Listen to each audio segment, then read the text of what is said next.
எனக்கு ஒரு பையன் எம்பிஏ படிச்சுட்டு இருக்கான். இந்த வருஷம் ஆகஸ்டோட முடியுது. கொஞ்சம் சின்ன வயசு தான் எனக்கு, அதனால பையன் பெரிய பையன் ஆயிட்டான். வயசுலாம் ரொம்ப எங்கு நானே அதை தாண்டி வித்த போட்டோ போட்டு ரொம்ப இன்சல்ட் பண்ண அப்படின்னு நம்ம தலைவர். ஆனா அது எனக்கு பிடிச்ச கெட்டப், எனக்கு பிடிச்ச கெட்டப். அதனால அடிக்கடி ஸ்டேட்டஸ்ல அதை வச்சிருப்பேன். ரைட், அது ரொம்ப சந்தோஷம். ஏன்னா முத்துக்குமாரோடைய ப்ரெஷர்னால தான் நான் வந்தேன். ஏன்னா ஆக்சுவலி நல்ல விஷயம் என்ன தெரியுமா, அது இல்லை. ஆக்சுவலி இந்த மொபைல் போனே எனக்கு அலர்ஜி ஆயிடுச்சு. அந்த அளவு எனக்கு வந்து எங்கள் ஆஃபீஸ் டார்ச்சர்.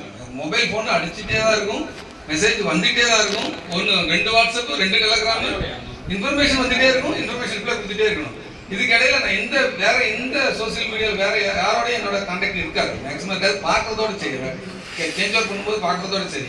அதனால யாரும் தப்பா நினைச்சுக்காங்க, அதில் ரிப்ளை பண்ண மாட்டேன், சில நேரத்தில் ரெஸ்பாண்ட் பண்ண மாட்டோம். அதெல்லாம் யாரும் தப்பா நினைச்சுக்க, முத்துக்குமார் தப்பா நினைச்சுக்க கூடாது. ஏன்னா முத்துக்குமார் என்ற பேசுவோம் அப்படியே மெசேஜ் போடுவோம். முத்துக்குமார் தான் நான் மெசேஜ் போட்டிருக்கேன், 2-3 தடவை போட்டிருக்கேன், அவ்வளோதான். மொத்தத்தில் 3 தடவை போட்டிருக்கேன், அவ்வளோதான். ஆனால் ரொம்ப சந்தோஷமா இருக்குது. மீண்டும் மீண்டும் சந்திப்போம். நண்பன்ல நல்ல நண்பன் கெட்ட நண்பன் இல்லை, நண்பன்னாலே நல்லவன் தான். ஓகே, என்ஜாய் வந்து